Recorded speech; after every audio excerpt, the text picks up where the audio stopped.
la dependencia. Claro, si dejas de inyectar ese dinero, al final no se puede implementar el desarrollo de la ley de dependencia.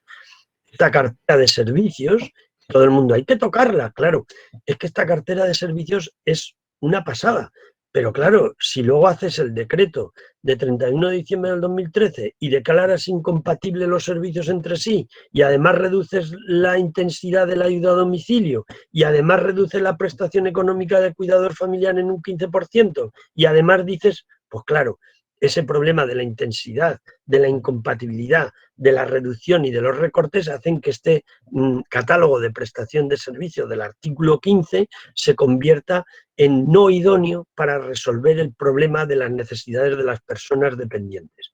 Un proceso terrible, este es el proceso de la ley de dependencia y que hay que simplificar. Sabéis que el coordinador de estudios de la Asociación de Directoras y Gerentes era Luis Barriga, ahora es director general del Inserso y bueno, una de las cuestiones que hay que trabajar y que todas las comunidades autónomas deberían hacerlo, hay comunidades autónomas que lo han hecho, es unificar procedimientos. Es importantísimo que haya solo una resolución administrativa. No puede haber una resolución administrativa con la valoración y otra resolución administrativa con el PIA. Tenemos que ser capaces de hacer una única resolución administrativa que simplifique procedimientos. Aquellas comunidades autónomas que lo han hecho son mucho más ágiles en lo que sería la gestión de la ley de dependencia. Fijaros, no estamos hablando solo de pasta, estamos hablando también de procesos. Y los procesos no pueden ser inmisericordes con la gente. Nosotros tenemos un procedimiento desde los servicios sociales y desde el trabajo social tremendamente importantísimo, que es el PIA. Esta diapo resume lo que es el PIA. Tenemos que hacer trajes a medida. Esto es trabajo social en estado puro. Tenemos que ser capaces de hacer informes sociales valorando el ámbito de la convivencia y de la vivienda, viendo qué servicios y prestaciones le corresponden, qué condiciones hay en el entorno y cuáles son los recursos disponibles, ver el deseo y las expectativas de la persona usuaria y la familia, y en ese proceso de negociación se elabora el PIA. Trabajo social en estado puro, intervención social en estado puro. Tenemos que ser capaces de llegar a esta conclusión de la prescripción, que este PIA sea una prescripción social facultativa. No puede estar sujeto a procesos tremendamente complejos e inmisericordes con la gente. No podemos permitirnos que en España cada 9 minutos fallezca una persona de las listas de espera de la dependencia. Los 9 minutos que llevo hablando, ha muerto una persona en la lista de espera de la dependencia. Esto no compadece con la realidad. Acabo de recibir un mensaje por el móvil de una trabajadora social que trabaja en salud y yo creo que ese ejemplo es claro. Es decir, cuando tú tienes una persona con unas necesidades sociales que son tangibles e inmediatas, tienes que ser capaz con una prescripción social facultativa de dar esa resolución. Cuando uno entra en un hospital, primero lo curan. Si tiene un accidente de tráfico, ha tenido un infarto, lo curan. Y luego arreglan los papeles. Y luego además con el P10 te permiten que te lleves la prescripción y el coste de lo que vale sin necesidad de pasar por procedimientos.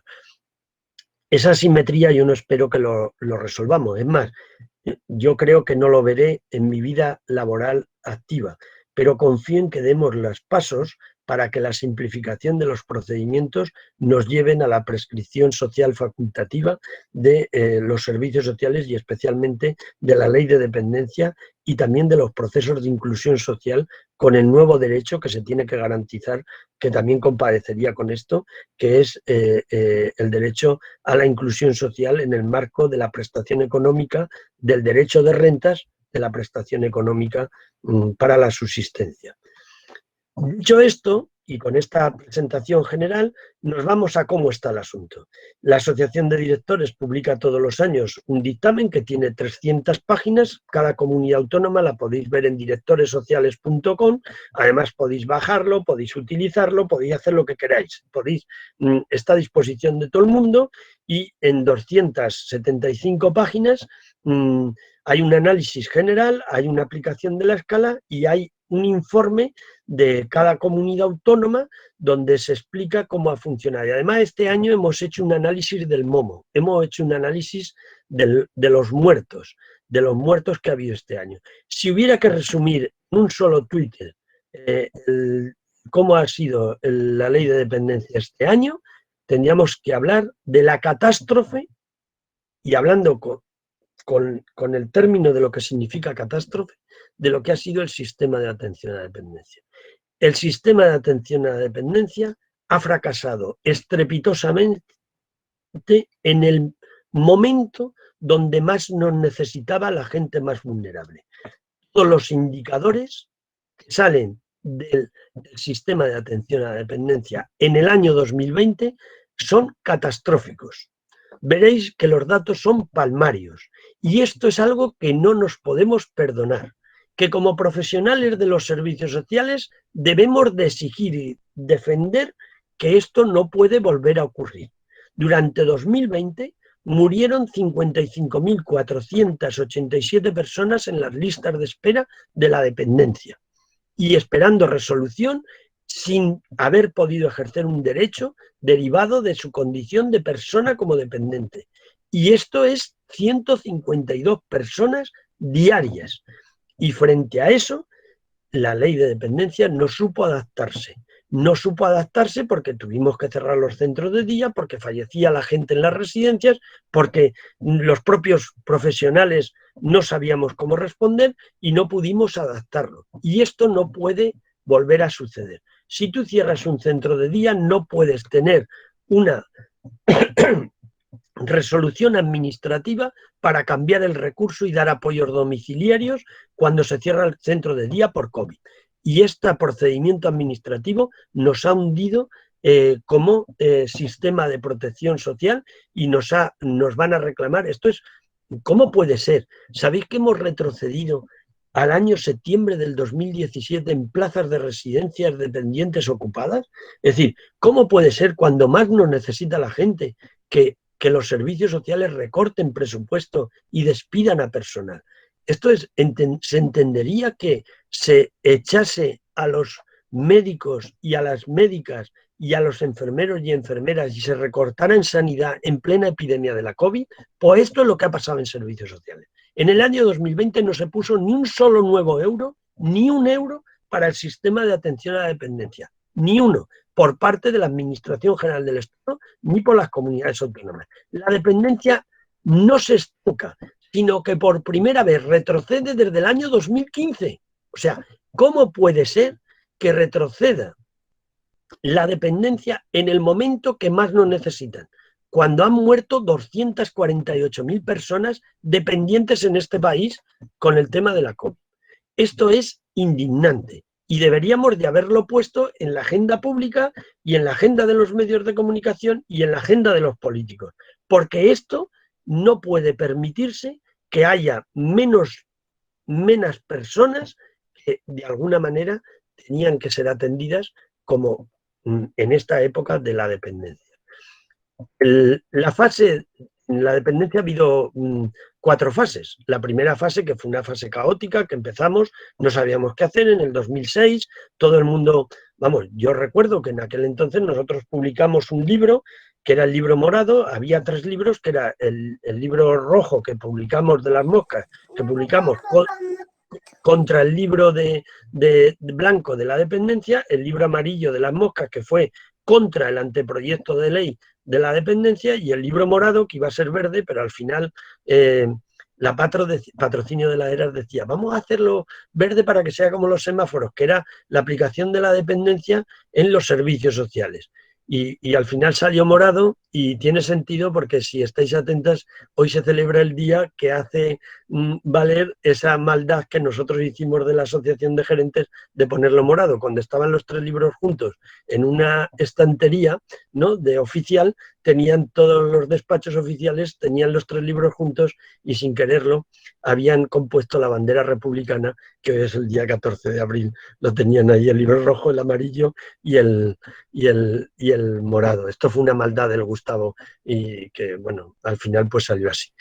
Pues frente a eso, en esa primera fase de caos no sabíamos cómo hacerlo. Luego ya se diseñaron determinadas políticas. En algunas comunidades autónomas los gobiernos fueron unos desalmados y además fueron insumisos en aquellos entonces el gobierno de Valencia, el gobierno de Madrid, gobiernos que decidieron no implementar esta ley, ¿no? Y entonces no se desarrollaba este sistema. Luego ya hubo una fase que fue de gran expansión, sobre todo a partir del 2009 hasta el año 2011, que se hizo, digamos, esa fase de expansión. Luego, vertiginosa, en algunas comunidades autónomas no, ¿eh? O sea, por ejemplo, Canarias, si hay alguna persona en Canarias que nos está escuchando, siguen todavía en la primera fase. O sea, todavía no han pasado de la primera fase. Ahora están empezando a diseñar el futuro de la dependencia. Un dependiente canario tiene 5 veces menos de posibilidades de ser atendido que un dependiente que vive en Castilla y León, por ejemplo, ¿no? Entonces es un desastre. Luego hubo otra fase que fue la fase de paralización, que fue la fase de los recortes del año 2012 de Rajoy. En el año 2015 vislumbramos el futuro con una fase de desarrollo cuando entraron los dependientes moderados al sistema, y luego también en cambios de gobierno en algunas comunidades autónomas como Castilla-La Mancha, Valencia, Aragón, algunas comunidades autónomas que hicieron invertir esta tendencia. Y luego viene en el año 2021, en el año 2020, y sale la fase del retroceso, que jamás había pasado. Es decir, la pandemia provoca, hace que de alguna manera retrocedan en las mayores, en valoraciones, en solicitudes, en incluso personas con derecho.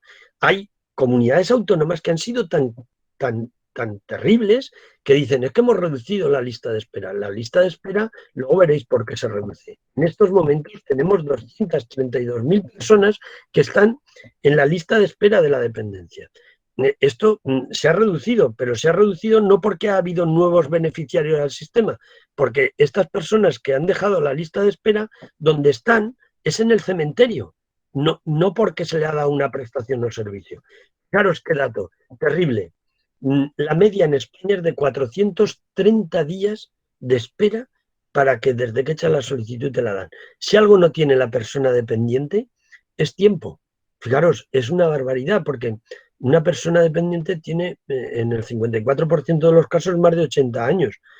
Entonces, si tardas pues aproximadamente un año y medio para lo que sería esta atención, pues resulta que en ese año y medio la mayoría de las personas dependientes vulnerables pues se van, ¿no?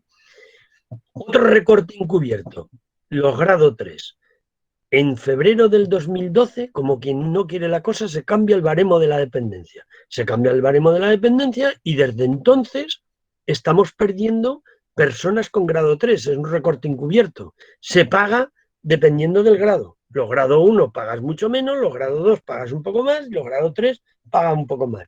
¿Cuántos menos grado 3 valoras? Como el baremo es tremendamente inmisericorde con la gente, pues resulta que tenemos menos grado 3. Esto ha sido terrible y hay que valorar otra vez que hay que poner un baremo que se adapte a las necesidades de las personas más vulnerables y que necesitan estos apoyos. Especialmente yo soy un activista de la salud mental, trabajo con FEAFE Andalucía todo lo que puedo y más. Hay que valorar especialmente bien, hay que introducir el tema de la discapacidad psíquica.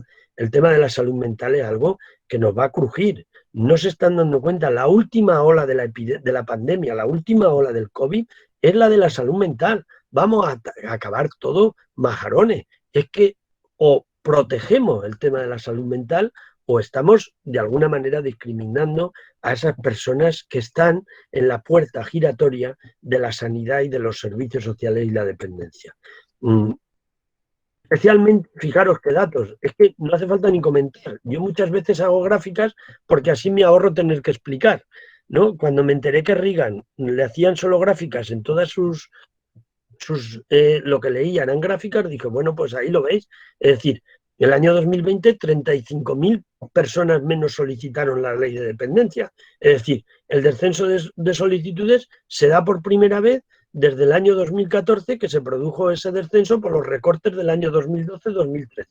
Pero no solo eso, sino que el crecimiento de los servicios solo suben 7.000 personas, en 7.000 prestaciones o servicios. O sea, hemos bajado de 60.000 que concedimos en el 2019 a 7.000. Pero si además vemos esto, fijaros el crecimiento neto en el año 2020. Se perdieron 14.348 plazas, que hemos bajado a los datos de septiembre del 2017. Fijaros, estas plazas no se están ocupando y 8.200 en centros de día. La pandemia ha hecho que se desciendan los servicios, digamos, que garantizaban el tratamiento o la atención a estas personas tan vulnerables, especialmente las residencias, donde van fundamentalmente los grado 3. Suben las prestaciones de low cost. Estamos haciendo un sistema low cost. Estamos haciendo un sistema con unas horitas de ayuda a domicilio, es decir, ¿sabéis que la hora de ayuda a domicilio están en torno, en algunas comunidades autónomas, 10 horas al mes? ¿Creéis que eso es idóneo? La idoneidad es la capacidad que tiene una respuesta de resolver el problema que la ha originado.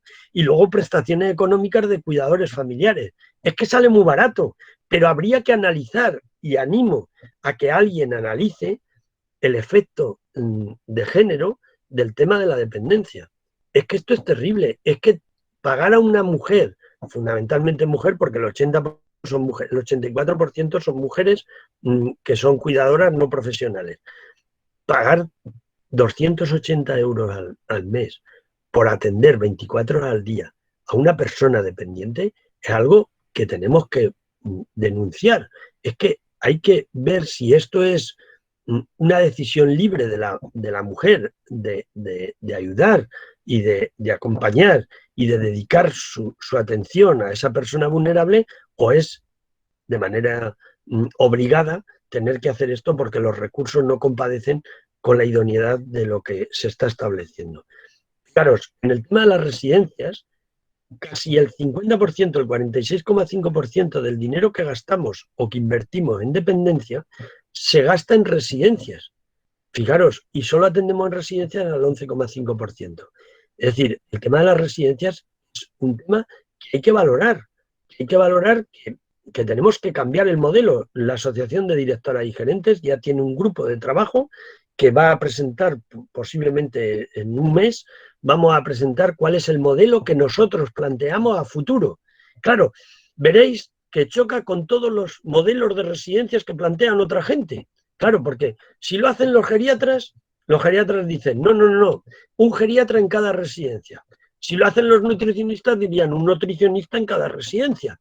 Si lo hacen los sindicatos, dicen, no, vamos a subir esto, los ratios y la carga de trabajo y el salario de los trabajadores. Si lo hacen los empresarios, dicen, no, hay que poner más el pago del concierto porque si no, no llega. Nosotros vamos a hacer un planteamiento de modelo de residencias pensado en las personas que viven allí porque es la clave del futuro.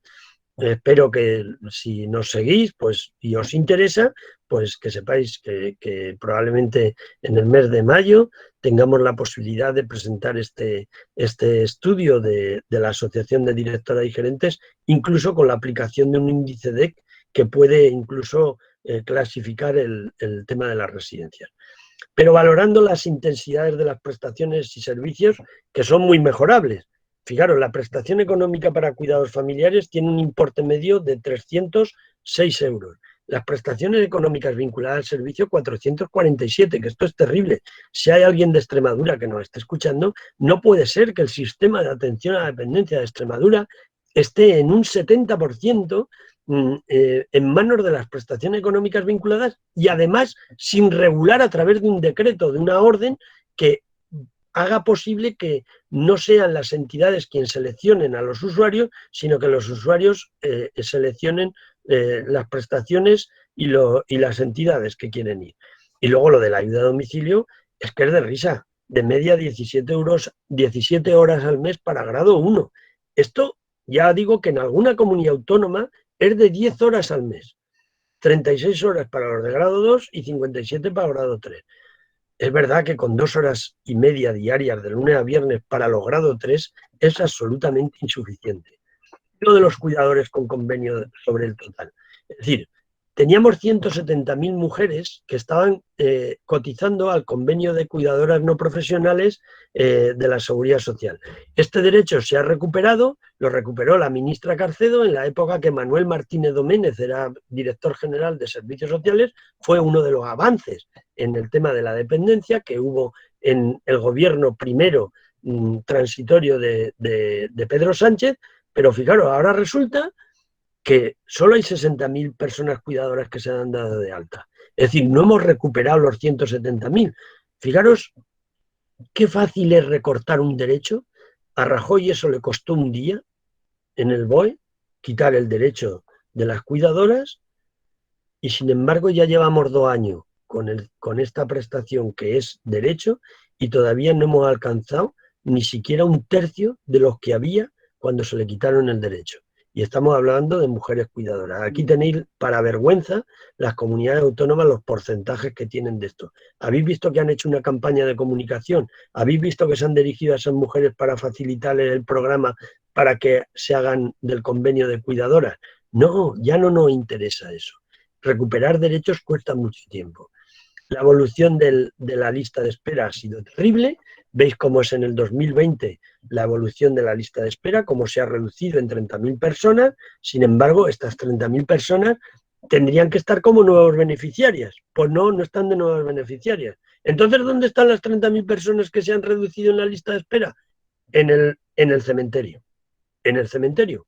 Estas personas que no son atendidas funcionan dependiendo de este porcentaje de lo que sería el limbo de la dependencia.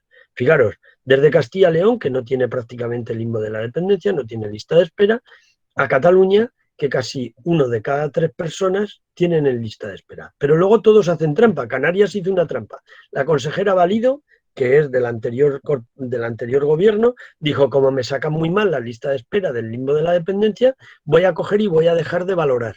Y deja de valorar. Y entonces, ¿dónde está la gente que no llega al limbo de la dependencia? Pues resulta que las tiene sin valorar. Echan la solicitud y el 70% de las solicitudes son valoradas, el 30% no las valoran. ¿Sabéis para 2,5 millones de habitantes que tiene Canarias cuántos valoradores y valoradoras de la dependencia hay? 60. 60. Es imposible. No pueden hacer valoraciones. Esto no compadece con la realidad. Entonces, al final, si esto fuera la constelación de los planetas de las comunidades autónomas, tendríamos un eje con las listas de espera y otro el porcentaje de personas en relación con las personas potencialmente dependientes o con el número de habitantes. Y veis que hay una comunidad autónoma que es Castilla y León, que está cerca del sol, ¿no? Y nosotros, Andalucía, pues estamos en la línea media y sobre todo con un limbo de la dependencia de 56.000 personas, ¿no? Que están.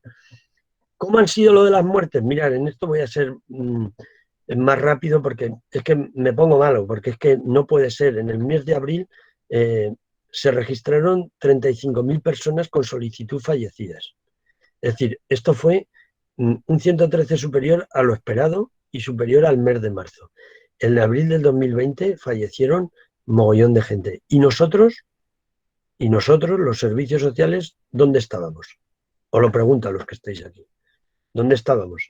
Hicimos, porque estos datos son terribles. Cuando la gente más nos necesitaba, ¿dónde estábamos? Las comunidades autónomas, entre ellas Andalucía, que concentran el 50% de los fallecimientos de personas con solicitud. Es decir, Cataluña, Andalucía y Madrid.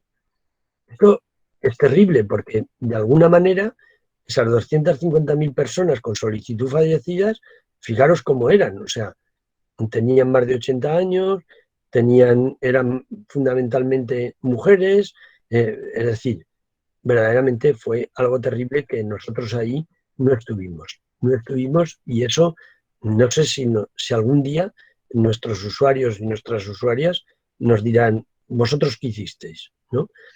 En el 2020 fallecieron con resolución de prestación 173.000 personas, ¿no? Pero había 55.000 pendientes de resolución de grado o prestación. Es decir, si tenemos en cuenta estos datos, la vergüenza y yo creo que la sociedad no puede perdonar esto a los gobernantes de haber dejado que todas estas personas murieran sin asistirle el derecho a lo que tenían. Aquí tenéis cómo estaban las personas pendientes de PIA con grado 3, las personas con grado 2, etcétera. Evidentemente, las que más fallecieron en España, esto lo tenéis también por comunidades autónomas, podéis analizar por cada comunidad autónoma. En este informe que hacemos el observatorio, podía analizar cómo ha sido, ¿no? Cómo nos abandonaron, cómo abandonaron el sistema público de salud, cómo abandonó a las personas mayores que vivían en residencias, especialmente en Cataluña y en Madrid. En Madrid y en Cataluña, no sé si habéis visto, os recomiendo que veáis una película que está en El País, en el periódico El País, en un enlace podéis ver un largometraje de 1 hora y media de duración, donde contamos, digo contamos porque yo participo en la película, la película se titula La muerte más cruel, y contamos cómo se vivió en ese momento ese abandono del sistema sanitario de los servicios sociales, de lo que sería la dependencia. Yo me he estado peleando, últimamente estoy peleándome, porque vacunen a los cuidadores y cuidadoras, mejor dicho, cuidadoras de los grandes dependientes. Están fuera del calendario de vacuna. Es que no entienden nada. O sea, imaginaros esa mujer que cuida de su padre con Alzheimer 24 horas al día, o esa mujer que cuida a su hijo con autismo. Yo tengo mi vecina de abajo, tiene un hijo con autismo, 24 horas al día. Si coge el COVID, ¿quién cuida a esa gente? Y ya que vas y vacunas a la persona vulnerable, coño, necesitamos que esas personas tengan prioridad. No hemos sido capaces de que sanidad, que las decisiones en sanidad nos tomen en serio. No hemos estado en estas decisiones. Han estado tomando decisiones gente que no ha estado nunca en una residencia, que no ha visto nunca un centro de día y que por supuesto no entiende la vulnerabilidad de una persona dependiente que definitivamente tiene en las manos de su cuidadora su calidad de vida y su proyecto vital. Y esto ha sido así. Cualquier dato de estos son datos para llorar. Es decir, cómo han muerto, cómo son las personas esas tan vulnerables y cómo ha sido ese exceso en la COVID, ¿no? Y también si lo vemos por residencias, es decir, cómo Cataluña y cómo la Comunidad de Madrid ha sido terrible, cómo han fallecido 72.804 personas atendidas en centros residenciales dependientes. O sea, 26.000 fallecimientos más de lo esperado. Es decir, y frente a esto, todo el mundo haciendo discursos vacíos de hay que medicalizar las residencias, hay que hacer... No, no, no. No tenemos que contratar más médicas en las residencias ni médicos. No. Tenemos que atender a las personas dependientes que viven en las residencias en el sistema público de salud, teniendo el derecho a tener su médico del centro de salud y ir al hospital del Carlos Haya, en el caso de Málaga, o del clínico, porque le corresponde por derecho. Porque además no podemos reinventar otra vez. Yo es que he vivido esta situación, yo a veces lo hablo con la Patro, seguramente Yolanda, que también ha estudiado este tema, o las personas que me seguís o que estáis en la conferencia y que habéis visto el concepto de institución total. Es decir, mis primeras prácticas como asistente social fueron en el reformatorio de la Casa Tutelar del Buen Pastor en Zaragoza. Y allí, esta institución total, con los manicomios, con los asilos, no podemos reproducirlas. Ahora tenemos un estado del bienestar. Y en este país, los derechos de estas personas no pueden ser vulnerados por un código postal. Mi suegra vivía conmigo durante 8 años. Y la atención sanitaria de mi suegra, que era gran dependiente, no se movía de la cama, para que veáis lo buena persona que soy. A ver quién de los que está aquí ha estado 8 años viviendo con su suegra siendo dependiente. Bueno, pues la atención de Concha, que se fue con 97 años, ¿no? También ya el señor, 97 años, ya le tocaba, fue del centro de salud y cada vez que teníamos que ingresarla porque tenía las plaquetas bajas, íbamos al hospital. No teníamos que tener un médico privado ni contratar un médico para estar en la residencia. ¿Me entendéis? Es decir, ojo con estos temas porque el discurso perverso de lo sociosanitario, y en este máster seguro que habéis tratado este tema, el discurso perverso de lo sociosanitario es que no podemos hacer aparcaderos para crónicos infrafinanciados con dinero público para atender a personas tan vulnerables que además les vamos a pagar un copago, que van a pagar un médico o unos enfermeros o uno no sé qué, siendo que tienen el derecho a ser atendidos por la sanidad pública porque ese derecho es universal. Pero bueno, esto será harina de otro costal. Cuando hablemos del modelo de residencias ya lo hablaremos. Ahora, lo que tenemos que hacer es recuperar esto. O sea, tenemos que ser capaces de recuperar la atención residencial porque no puede haber 15.000 plazas que estamos pagando, que las estamos pagando, que tenemos el concierto hecho y tenemos 97.000 grandes dependientes y dependientes severos que están esperando una plaza residencial. Esto no es de recibo. Ahora que ya están vacunadas la gente de las residencias. Yo esta mañana he estado viendo las hermanas hospitalarias de Málaga, que es un centro de 400, tienen 300 y pico personas. Ya están todos vacunados, no hay COVID, todos los empleados vacunados. Bueno, pues hay que volver a recuperar mientras haya personas en lista de espera, porque además, si no, impacta también en todo lo que es el tema de la gestión del tema de la dependencia. ¿Cómo va el tema económico? Y a ver si en 10 minutos resumo esto. El tema económico hasta ahora, la Administración General del Estado huyó del sistema de protección social de la dependencia, quitando la financiación. Solo financia un 15% del coste global. Fijaros, financia más el copago de las personas usuarias que el coste de las personas, de lo que pone la Administración General del Estado. El gasto público decía que poner un 50% la comunidad autónoma y un 50% la Administración General del Estado. En este momento estamos en un 81-19. Es decir, no puede ser. El Estado ahora, es verdad, que ha incrementado 623 millones de euros. Enhorabuena, ya era hora que la Administración General del Estado y el Gobierno de España cumpla con sus obligaciones y deje de ser insumiso a una ley que le obliga, porque esto es una ley. Quien no cumple la ley es un insumiso. Y las leyes están basadas en el artículo 155 de la Constitución, que es el tema de lo de Cataluña, tiene la misma validez que el artículo 149 sobre el que se pivota la ley de dependencia. Esto hay que poner el gasto por habitante de año, está en 152, el promedio de la persona atendida independiente es 6.500 euros al mes. Este es el gasto público por comunidades autónomas, es decir, si veis el gasto público por población potencialmente dependiente, aquí tenéis representados, y en esto a nosotros nos gusta hacer estas fotos con cifras oficiales, por supuesto, para que nadie nos critique, porque en esto, como en todo, obras son amores y no buenas razones. Es decir, si no hay pasta, no hagas teorías, porque si no hay pasta, pues no puedes hacer teoría. Mirad, ya se ha acabado el impacto acumulado del gasto público estatal en las medidas del recorte del 2020, han sido 6.322 millones de euros. Esto ya se ha acabado, ya me puedo quitar la camisa naranja, ya no es recortes. Ya no es recortes, pero se han dejado de invertir en el sistema de atención a la dependencia 6.300 millones de euros. Estos datos salen del BOE. Lo digo para si alguien cuestione y dice, ¿qué manía le tienes a Rajoy? Pues sí, le tengo bastante manía. Le tengo bastante manía, pero no por ser del PP, porque Castilla y León tiene un gobierno del PP y a nuestro juicio es una de las comunidades autónomas que ha soportado de la manera mejor posible la gestión de la ley de dependencia, con nuestros indicadores. Yo no puedo, yo es que soy trabajador social, un trabajador social no puede ser neutral.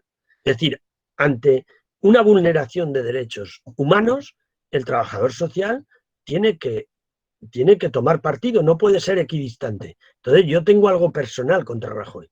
Es decir, Rajoy privó de invertir 6.322 millones de euros en el sistema de atención a la dependencia y ha generado mucho sufrimiento en muchas personas vulnerables, tanto personas dependientes como cuidadoras o familias de esos dependientes.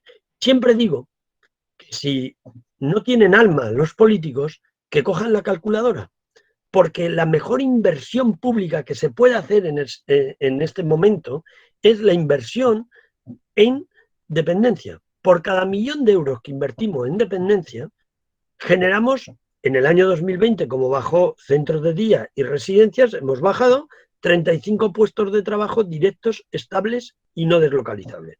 Fijaros, 256.000 personas son empleadas directas asociadas a la dependencia. Si es que nosotros somos una fuente de riqueza tremenda, porque por ese 1.000.000 de euros, los puestos de trabajo que generamos, por ejemplo, en turismo se generan 18 puestos de trabajo.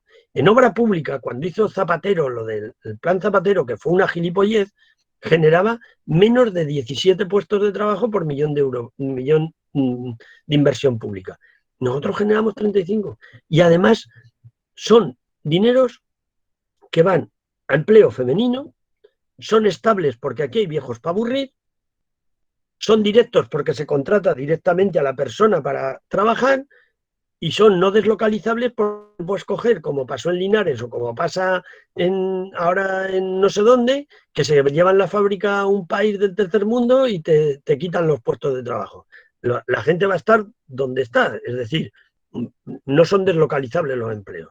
Bueno, no demos ideas, puede coger y poner viajes del inserso a países donde la mano de obra sea más barata y se quedan allí. No, son no deslocalizables. Pero además, que de estos empleos también genera unos retornos económicos.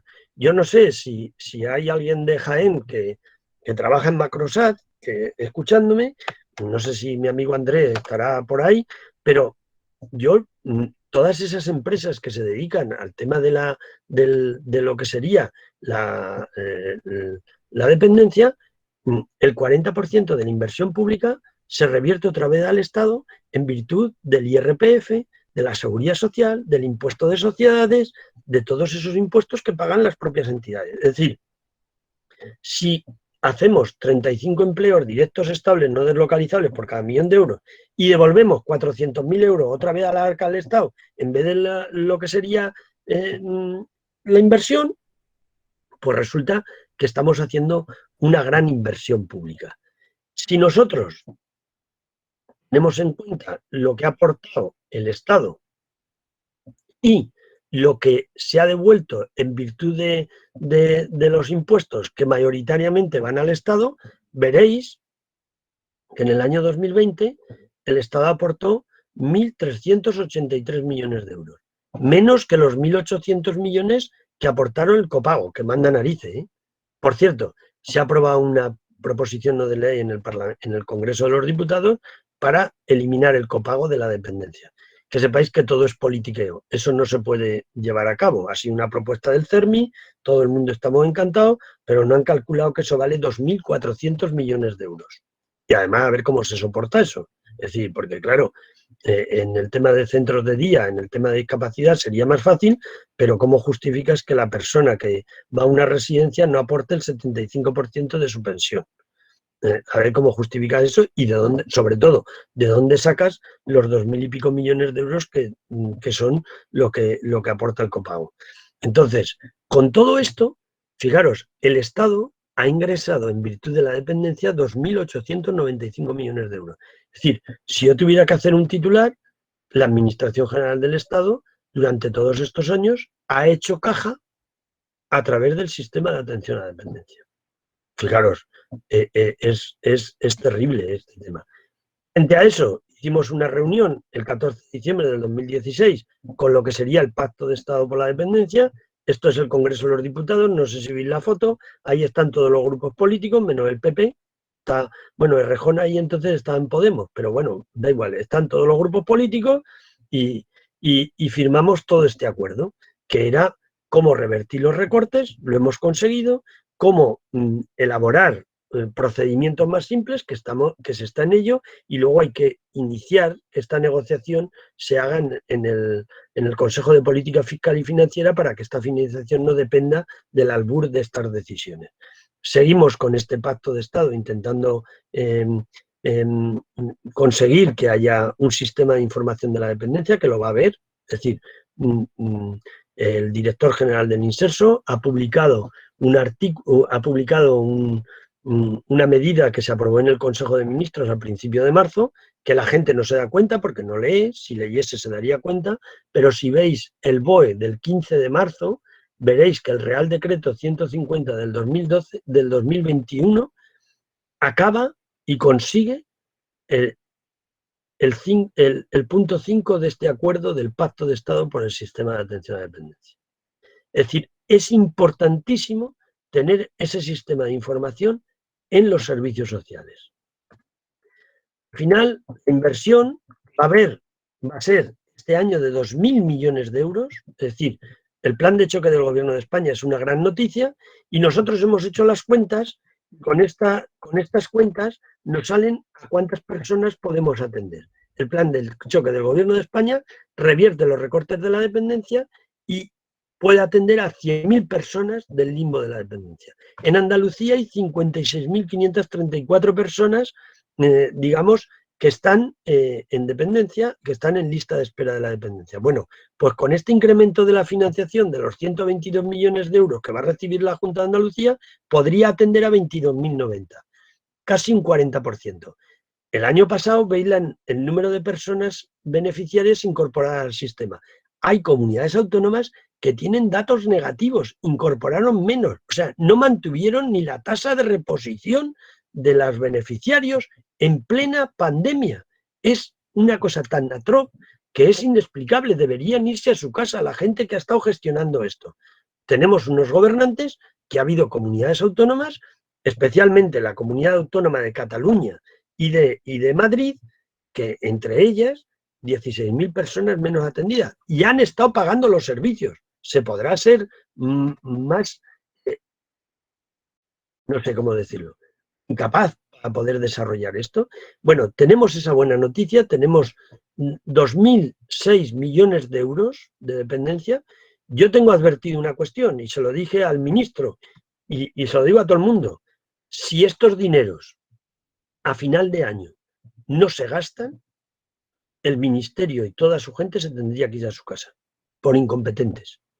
Yo voy haciendo el seguimiento. Vosotros hay una página en la Seguridad Social que puedes mirar todos los meses qué liquidación de presupuesto hacen de los presupuestos, digamos, que tiene la Seguridad Social.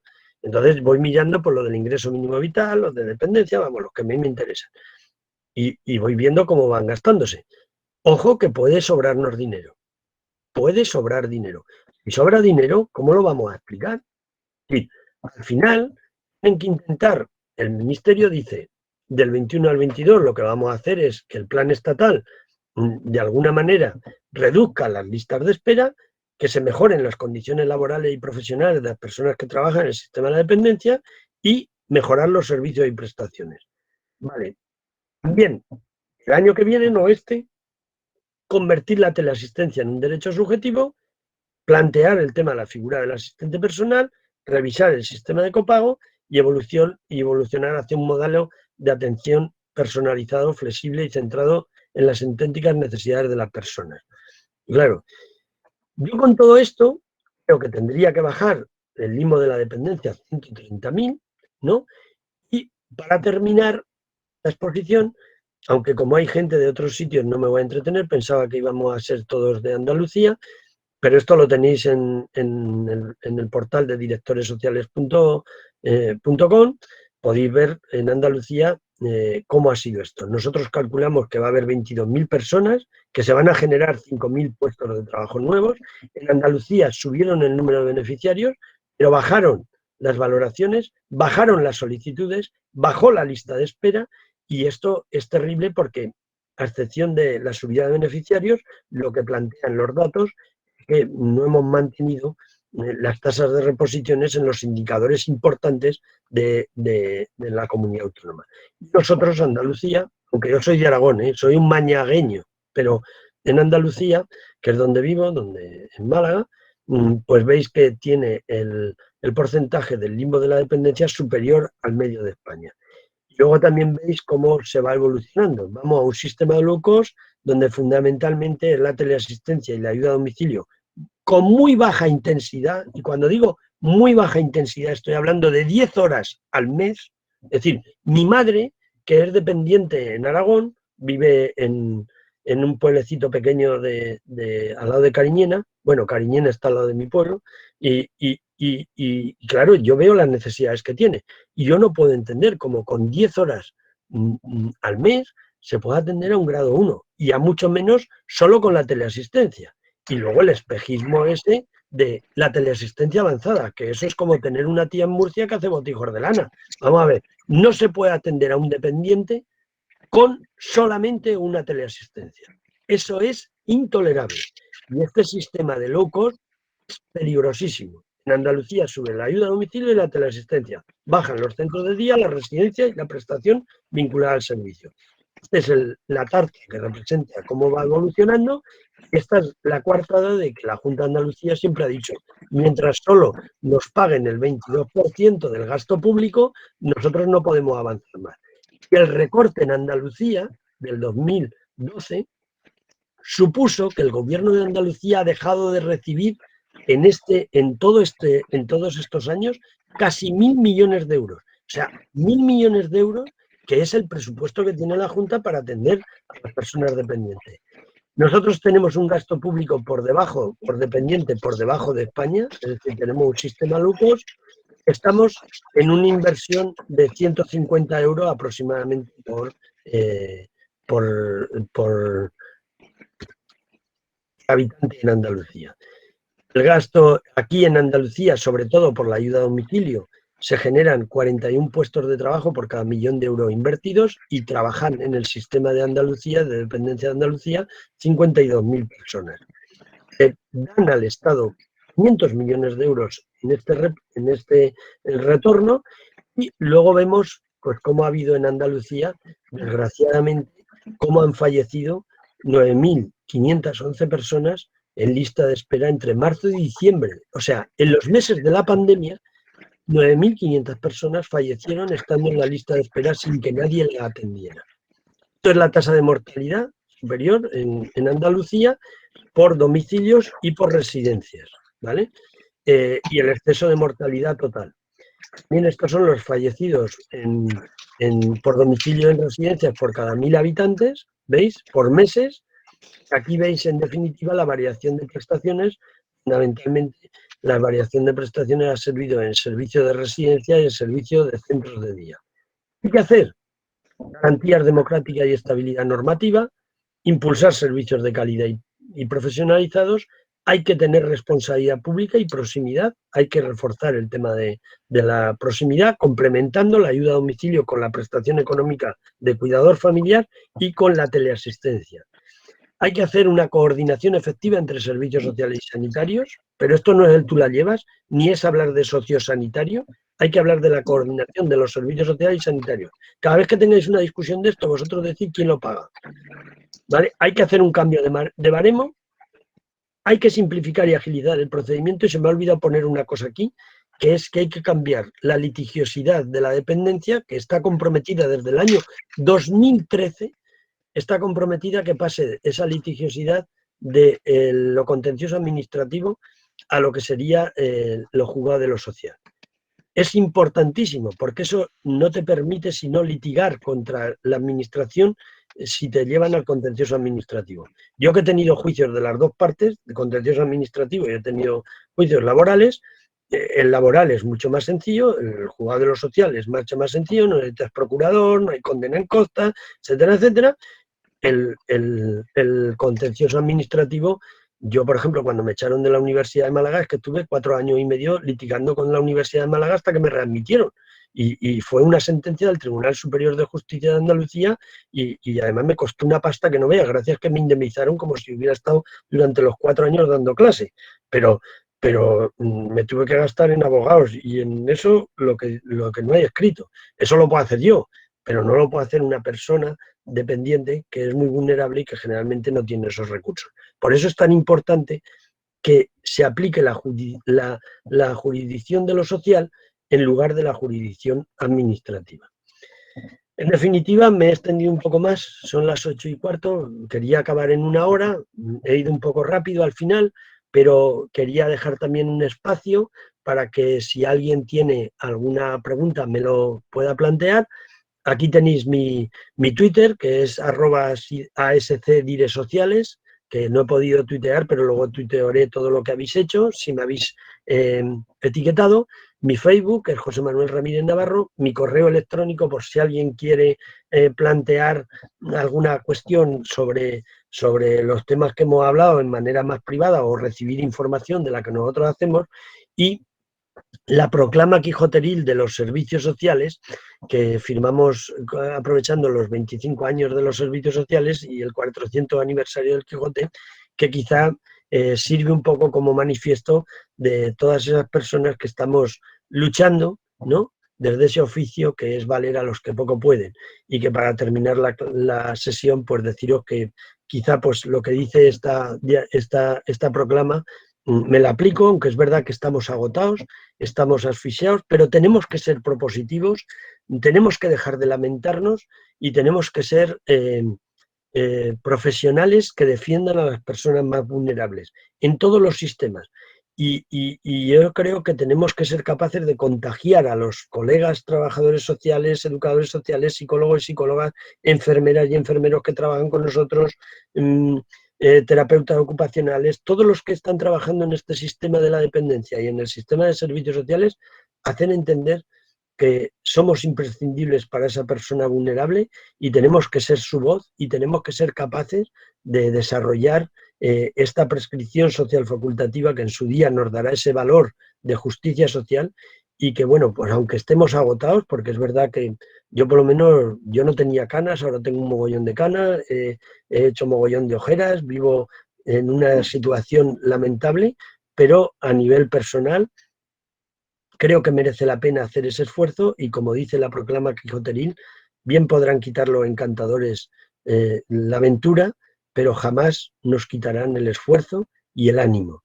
Yo os animo y os pido un esfuerzo para no defendernos como profesión, no defendernos como estatus, sino defender los derechos y la justicia social de las personas vulnerables, que son el rostro humano a los que nosotros nos debemos. Muchas gracias por la atención y espero vuestras respuestas, vuestras preguntas o sugerencias o lo que queráis, vamos.